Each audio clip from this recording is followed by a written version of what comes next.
আপনি প্রথমবার আমার কাছে কতদিন আগে আসছিলেন? রমজানের মধ্যে 27-28 করে আসছিলাম না রমজানের মধ্যে।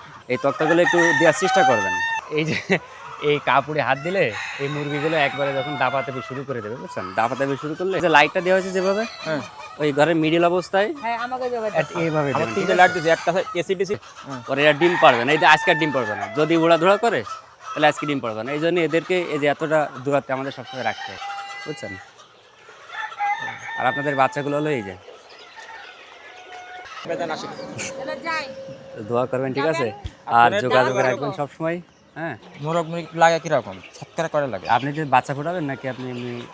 আমার বাচ্চা নিয়ে আছে, কিন্তু বাচ্চা ফুটাবো এখন সেইভাবে। বাচ্চা ফোটানোর জন্য যদি হয় তাহলে আসলে এই যে যেমন মোরগের প্রয়োজনটা কিন্তু বেশি হয় এবং সুস্থ সবল মোরগের প্রয়োজন হয়। এবং ভালো একটা সুস্থ সবল মোরগ রাখতে গেলে একটু 2টা থেকে 5টা থেকে বাছাই করে একটা মোরগ রাখা লাগে, এখন সেই হিসাবটা একটু ভিন্ন হয়ে থাকে। বাচ্চা এখন মোরগ দুটো বেশি হলে পরে বাদ হ্যাঁ, দিলাম। আপনি আবার বিক্রি করে দিলে কিন্তু টাকা পেয়ে যাবেন, আপনার ওটা নাকি বিষয় না। আপনি তাহলে আমরা মোটামুটি আপনার 350-এর মধ্যে 50-60টার এটা যে ডিম পাড়া ঘর আপনাদের, এই মুরগিটা কিন্তু এইভাবে পালন করবেন, ঠিক আছে? মুরগিটার ঘরটা যেহেতু বড় মুরগি হবে, এই যে নিচে যেরকম বাতা দেওয়া না তক্তা, হ্যাঁ এই তক্তাগুলো একটু দেওয়ার চেষ্টা করবেন। মানে এখন প্রয়োজন নাই, যখন 4 থেকে 5 মাসে চলে যাবে তখন এটা দেওয়ার প্রয়োজন। নাহলে ওই যখন এরা বিভিন্ন কারণে যদি ভয় পায় বা উড়াধরা করতে যায় তখন এই নেটগুলো ছিঁড়ে ফেলবে খুব অল্প সময়। এই জন্য এগুলোতে চাপ বাইন্ধে রাখবেন। এইটা আপনার এই একটা নেট কমসে কম তাই 4 থেকে 5 বছর চলে যাবে। আমার নেট মোটা, আমার মোটা তার, আমার মোটা তার সুন্দরভাবে ইনশাল্লাহ থাকতে পারবে। আর এখানে যে লাইটটা দেওয়া হয়েছে যেভাবে, হ্যাঁ ওই ঘরের মিডিল অবস্থায় এইভাবে আমার দেবেন, ঠিক 3টে আছে? লাইট দিয়েছে, একটা এসিডিসি দিয়েছে। হ্যাঁ, আমার এখানে এসিডিসি মানে কি, এসিডিসি প্রয়োজন নাই, সরাসরি মানে যে আপনার কারেন্টে যেটা চলে ওইটাই দিবেন। এই যে তুষ দিবেন, আর যখন ডিম পাড়ার উপযুক্ত সময় কাছাই যাবে 4 মাসের আগ মুহূর্তে, এই যে খাসিগুলো, এই যে দেখছেন মুরগিগুলো দাঁড়িয়ে আছে, হ্যাঁ শুধুমাত্র তক্তা ওই পাশে একটা দাঁড়িয়ে আছে, দেখছেন? হ্যাঁ ওই তক্তাটা দিয়ে এরকম খালি বিছায় ওখানে দিয়ে দেবেন। ভিতরে জায়গা থাকবে, হ্যাঁ, ওই ফাঁকাই থাকবে। এখানে একবারে খাসি বানানোর জন্য আপনার কোনো খরচ নাই। ওই দেখেন একটা, ওই একটা দিয়ে আছে, ওই পাশে দেওয়া আছে। পানি পাত্রগুলো কিন্তু ইটের উপর রাখা আছে, 6টা বা 8টা ইট। আপনি তুষ যে পরিমাণ ব্যবহার করবেন এটার উপর ভিত্তি করে 6টা নাই কখনো 8টা ইট ব্যবহার করার প্রয়োজন হয়। হ্যাঁ, শুধু মুরগিগুলো একটু গলা উঁচু করে খাইতে পারবে এরকম। এরপরে ওই পানি পাত্র থেকে আবার এই যে একটা দেখেন প্যারাক দিয়ে অ্যাঙ্গেল করে যে রশিদে বাঁধা আছে, তার মানে মুরগিটা যদি কখনো উড়াধরা করতে যায় এটা ঘাই লাগলেও এটা পড়বে না। যদি এটা খোলা অবস্থায় থাকে তাহলে এটা ঘাই লাগলে কিন্তু পরে একবারে এই আপনার তুষটা অল্প সময় ভিজে যাবে। হ্যাঁ, আর এইটা করার মাধ্যমে বেচবে না। আর এই যে খাবারের পাত্রগুলো, খাবারের পাত্র নিচে আপনাদেরকে এখান থেকে এদিকে আসেন তো একটু দেখানো যায় কিনা।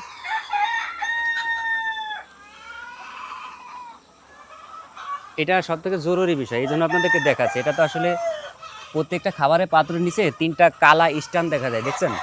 মানে খাবারের পাত্রগুলো কিন্তু একটা স্ট্যান্ডের উপর বসা আছে, যেটা আমার লোহা দিয়ে বানানো।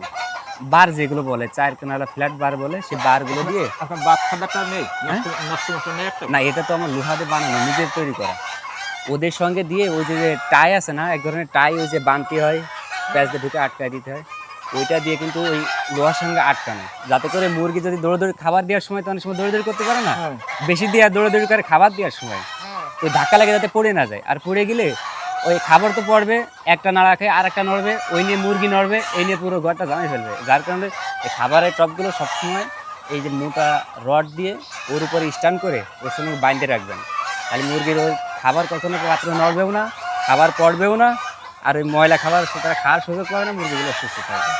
যে আরও যেটা গুরুত্বপূর্ণ বলা হয় না, সেটা হলো তুষ। এখানে যেটা দেখতেছেন একেবারে তুষের উপরে রাখা, কিন্তু ঠিক আছে 2 থেকে 3 ইঞ্চি। এখানে কোনো গন্ধ আছে না? গন্ধ নেই, কোনো গন্ধ নাই। কিন্তু আপনাকে এটা কিন্তু বুঝতে হবে, এটা বাংলাদেশে যত প্রকার মুরগি আছে, সোনালী, ব্রয়লার, এই ধরনের কোনো মুরগির সাথে এটার কোনো সম্পর্ক নেই। এদেরকে এমনভাবে পালন করতে হবে যাতে করে, আর একটা বিষয় সাথে বলি, যদি আপনি মুরগিকে শুধু ডিম পাড়ানোর জন্য করেন তাহলে এদেরকে আপনি প্রায় 2.5 থেকে 3 বছর পর্যন্ত রাখতে পারবেন। হ্যাঁ, শুধুমাত্র যদি ডিম পাড়ানোর জন্য করেন। আর যদি আপনি 2 বছর রাখার আপনি চেষ্টা করবেন, তখন সব থেকে জরুরি হলো ওদেরকে ভালো জায়গায় রাখতে হবে। ওই যে গন্ধ হয়, ময়লা হয়, পোল্ট্রি পালন করলে যা হয়, এইরকম কোনো জায়গায় রাখলে তো ঠিক আছে। জায়গা খুব সুন্দর। এই যে এই পাশে হলো ছোট বাচ্চাগুলো থাকে, আর এইটা হলো মেশিন ঘর। মেশিন ঘর এটি? হ্যাঁ, এইটা ওই যে ওইখানে যে ডিমগুলো পড়ে এখানে সে বাচ্চাগুলো আমাদের বের করা হয়। 3টা মেশিন তো আমাদের, এই যে অনলাইনে যেটা দেখি আমি সবসময় সেইগুলো আর কি, ওই একটা সেটার, ওই একটা সেটার, এটা লাসার, এই যে সবই ডিম দিয়া মানে বাচ্চা মানে ডাকতেছে কিনা, বাচ্চা যে বের হ্যাঁ আছে এটা এইটা হলো লাস্টে বাচ্চা বের হয়। এই বাচ্চাগুলো আমরা ওই পাশে কর্নারে বোর্ডিংয়ে ছাড়ি, ওই বাচ্চাগুলো আস্তে আস্তে এদিকে বড় হয়। আমাদের এখানে যে বাচ্চাগুলো দেখবেন এগুলো অন্য কোনো খামারের সাথে মিলবে না, কারণ আমরা যে প্রসেসে মুরগিগুলো তৈরি করি এগুলো শুধু ডিমের জন্য। আর ডিমের মুরগির খাবার খাওয়াইলে কখনো ওই লেভেলের বড় হয় না, যেগুলো পোলট্রির খাবার খাইলে, সোনালি খাবার খাইলে বড় হয়। কাজে অন্য কোনো হিসাবের সাথে মিলবে না, অথচ 4 মাসের ডিম পাবেন, এটাই 100% কনফার্ম। বাচ্চা করা একটু ভালো ভালো আপনি এই ব্যাপারে নিশ্চিন্তায় থাকেন, আসছেন বাচ্চা দেখবেন, যেহেতু যেহেতু দেখছেন আসে দেখেন আপনার খালি ইউটিউব দেখে দেখে কিন্তু সন্তুষ্ট হবেন। যাওয়ার আগ পর্যন্ত কেন, একবার ডিম পড়া যে ব্যবসা করবেন শেষ পর্যন্ত আমার উপর সন্তুষ্ট থাকবেন ইনশাল্লাহ, সেইভাবে আশা রাখেন আর কি। এত ঠিক আছে, আসেন। জি ইনশাল্লাহ আসেন, বাড়ানোর চেষ্টা করবো জি আমরা, ঠিক ইনশাল্লাহ, আছে? জি জি। আমার তো এমন একটা হ্যাসার মেশিন বানাই দিবেন, আপনার মেশিন বানান না? 1 থেকে 2 বছর।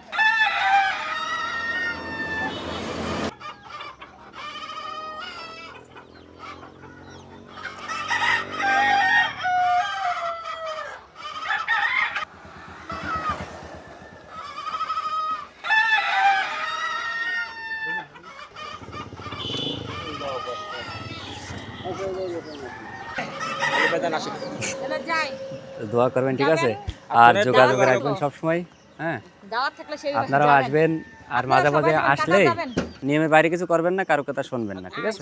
পানি আজকে আর কালকে খাব আজকে আর কালকে সারাদিন খাওয়াবেন কিরকম পানি ওই তোলাই নেবো? 1 গ্রাম 1 লিটার পানিতে, ঠিক আছে। তাহলে ফোনে কথা হবে না, এইভাবে করতে হবে, আর না বুঝলে আমাকে ফোন দেবেন, এটাই হচ্ছে বিষয়, ঠিক আছে। আসেন, আসসালামু আলাইকুম। ওয়ালাইকুম